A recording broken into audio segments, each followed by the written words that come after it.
Sai TV ప్రేక్షకులకు నమస్కారం. సాయినాథుని ప్రతిరూపం సాయి టీవీ కార్యక్రమానికి స్వాగతం. మధ్యాహ్నం హారతుల యొక్క విశ్లేషణను మనం ఈ కార్యక్రమంలో తెలుసుకుంటున్నాం కదా. సదా సత్వరూపం పాటలోని పద్యాల యొక్క విశ్లేషణ తెలుసుకుంటున్నాం. ఈరోజు మిగతా పద్యాల యొక్క విశ్లేషణ తెలుసుకుందాం. సాయిరామ్ సార్. సాయిరామ్. నిజంగా సార్, సదా సత్వరూపం పాటలో ఇంత లోతైన అర్థం ఉందని నిజంగా ఈ కార్యక్రమం ద్వారా తెలుసుకుంటున్నాం. సాయి టీవీ ప్రేక్షకులందరూ చాలా సంతోషంగా ఫీల్ అవుతున్నారు. అవునమ్మా, అది మనకు బాబా ఇచ్చినటువంటి ఒక ఆపర్చునిటీ అమ్మ. బాబా మార్గంలో ఎట్లా ఉంటుందంటే ప్రతిరోజు మనము కొత్త విషయాన్ని తెలుసుకోగలగాలి. అదేవిధంగా మనం తెలుసుకున్నటువంటి విషయాల ద్వారా మనం మిగతా వారికి కూడా వాటిని చెప్పి బాబా మార్గంలో బాబా ఏ మార్గాన్ని అయితే మనకు నిర్దేశించారో ఆ మార్గంలో నడవడం. చాలామంది అమ్మ దీపం భగవంతుని దగ్గర పెట్టడానికి రకరకాల భాష్యం చెప్తారు, రకరకాల అర్థం చెప్తారు.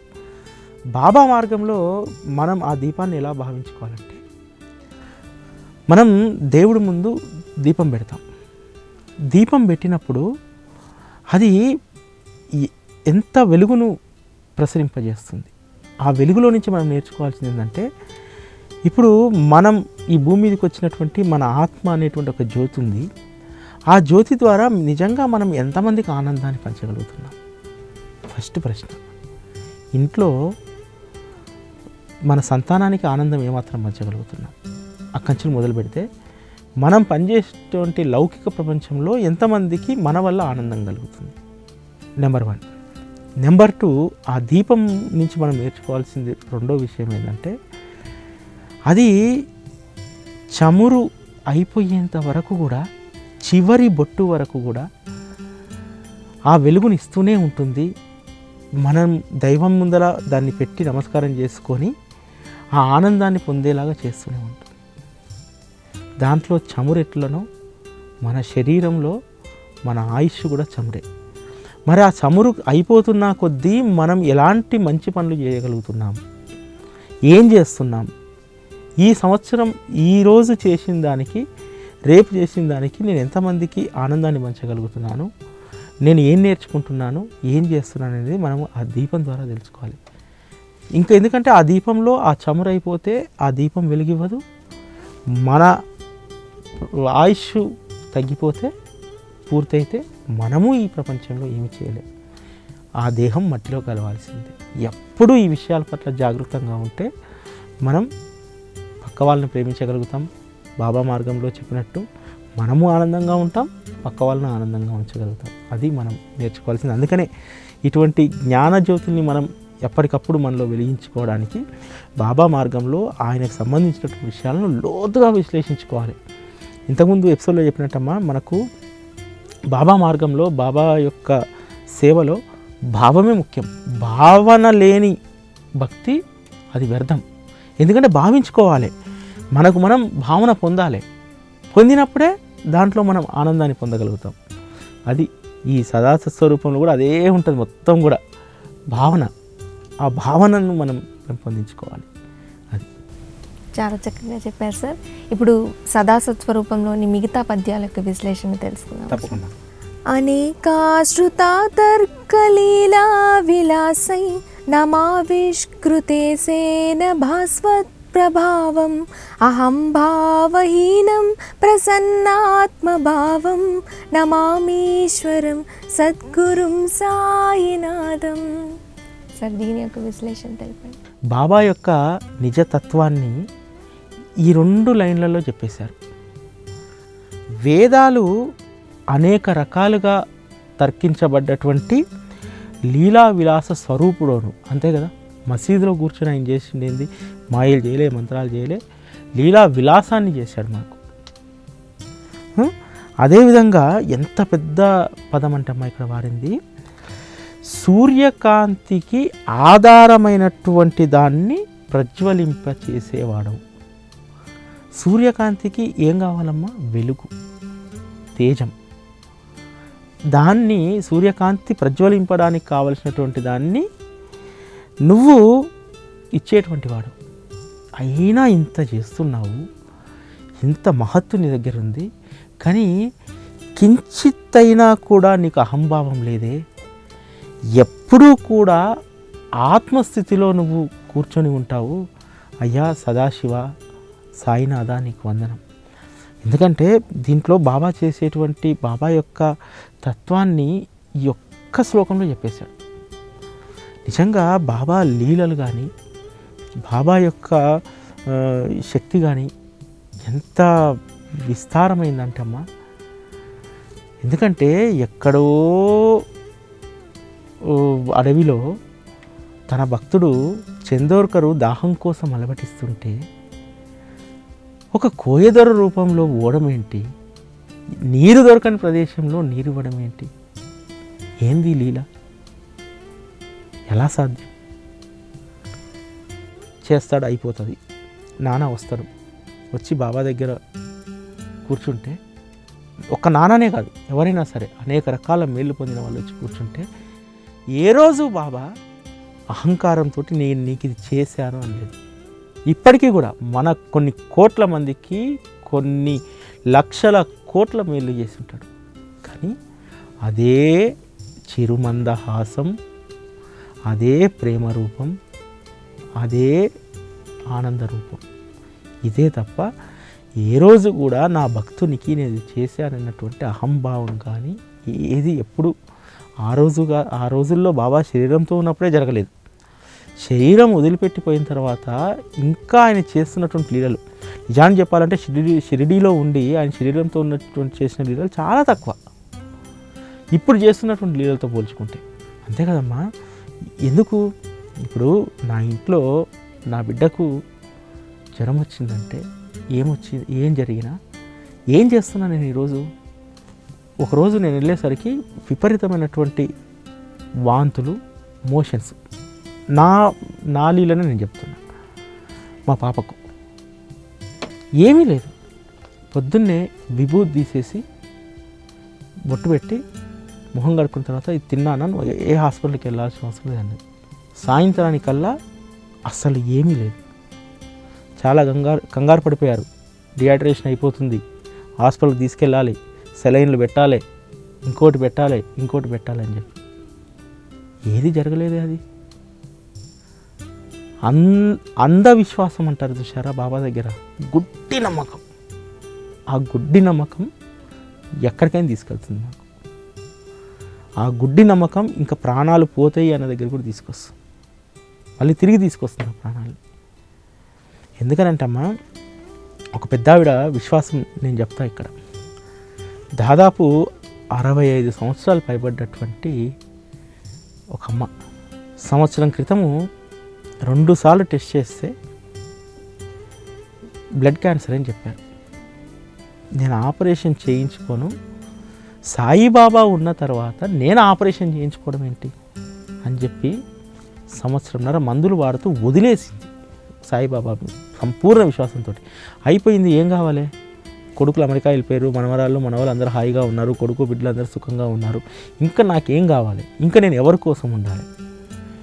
నీ నామాన్ని స్మరించాలంటే, నీ రూపాన్ని చూడాలంటే నాకు ఈ శరీరం కావాలి, అది ఎంతవరకు ప్రాప్తముందో అంతవరకు ఈ శరీరాన్ని ఉంచు అని బాబా మీద విశ్వాసంతో అలా ఉండిపోయింది.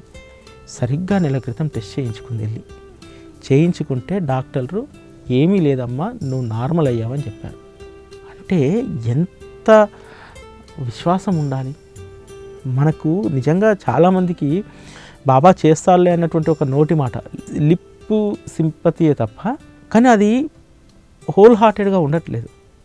లిప్ సింపతియే, బాబా ఉండగా చూసుకుంటాడు, ఇక్కడి నుంచి వచ్చింది తప్ప ఇక్కడి నుంచి రాదు. చాలామందికి అక్కడి నుంచి రావాలి.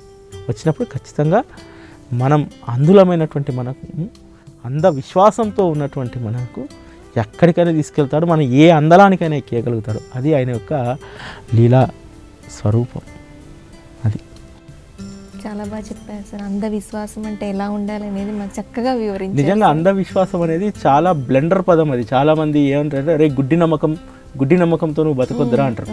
కానీ బాబా దగ్గర గుడ్డి నమ్మకంతో బతకాలి, గుడ్డిగానే బతకాలి, టోటల్గా ఆయన మీద భారం వేసేసి బ్రతకాలి. నేను గుడ్డివాడిని అంటే దారి చూపెట్టవలసింది ఆయనే.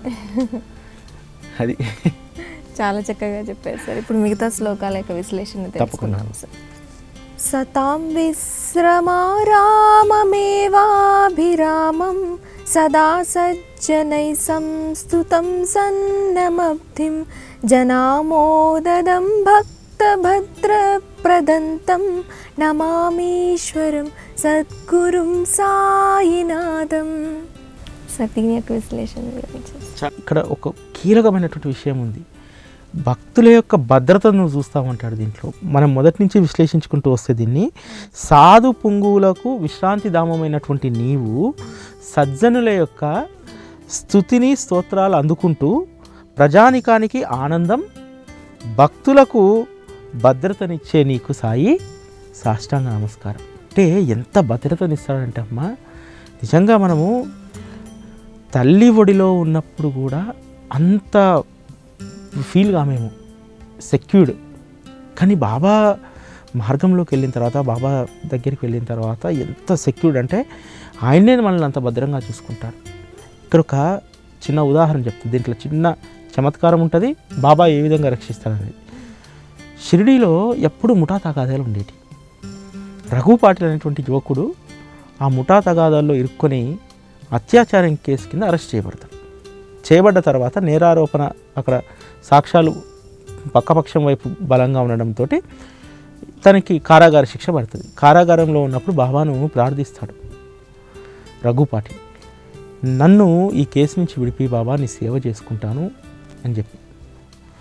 రఘు పాటిల్ యొక్క బాధను ఆలకించినటువంటి బాబా, మీ అందరికీ తెలుసు, బాబా సచ్చరితలో చదువుకుంటారు. ధుమాల్ అని చెప్పి ప్రఖ్యాత లాయర్, చాలా పేరు మోసినటువంటి లాయర్, బాబా భక్తుడు. ధుమాల్ను పిలిపిస్తారు. పిలిపించి, అరే రఘు పైన కేసు మోపబడ్డది, ఎలాగైనా సరే నువ్వు పైకోర్టుకు అప్పీల్ చేసి వాడిని ఎలానైనా విడిపి అని అడుగుతాడు. సరే అని చెప్పి ధుమాల్ వెళ్ళడం జరిగింది.